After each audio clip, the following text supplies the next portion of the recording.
వికసిత్ భారత్ లక్ష్యంగా ఎన్డీఏ సర్కార్ పనిచేస్తోందన్నారు ప్రధాని మోదీ. దేశ ఆర్థిక వ్యవస్థ మునుపెన్నడూ లేనంత పటిష్టంగా తయారైందని చెప్పారు.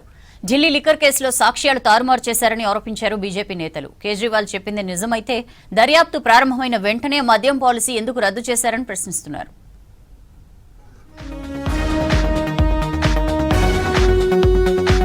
భారత ఆర్థిక వ్యవస్థ వేగంగా అభివృద్ధి చెందుతోందన్నారు ప్రధాని మోడీ.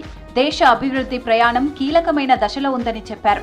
గత 10 ఏళ్లలో భారత్ అసాధారణ ప్రగతి సాధించిందని తెలిపారు. పోస్ట్ బడ్జెట్ పై నిర్వహించిన వెబినార్లో పాల్గొన్న ప్రధాని technology, reforms and finance for Viksit Bharat అనే అంశంపై మాట్లాడారు.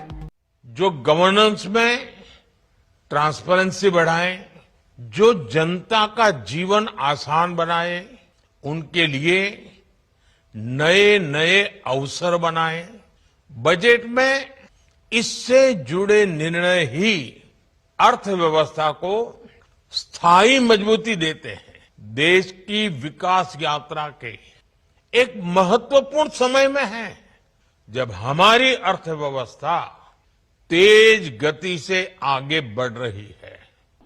దేశ రక్షణకు భారత సైన్యం ఎప్పుడూ సన్నద్ధంగా ఉంటుందన్నారు కేంద్ర మంత్రి రాజ్నాథ్ సింగ్. రాజస్థాన్లోని జైసల్మేర్లో ఎయిర్ ఫోర్స్ నిర్వహిస్తున్న వాయుశక్తి విన్యాసాల్లో పాల్గొన్నారు. ప్రెసిడెంట్ ముర్ముతో కలిసి సైన్యం విన్యాసాలను వీక్షించారు.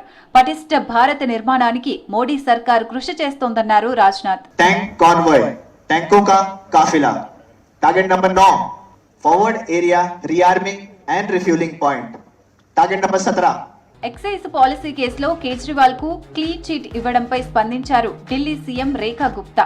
ఇది కేవలం దిగువ కోర్టు నిర్ణయమేనని చెప్పారు. మద్యం పాలసీ కేసులో సాక్ష్యాలను ఎలా తారుమారు చేశారో మనందరికీ తెలుసునని తెలిపారు. కేజ్రీవాల్ చెప్పింది నిజమైతే దర్యాప్తు ప్రారంభమైన వెంటనే మద్యం పాలసీ ఎందుకు రద్దు చేశారని ప్రశ్నించారు సీఎం రేఖా గుప్తా.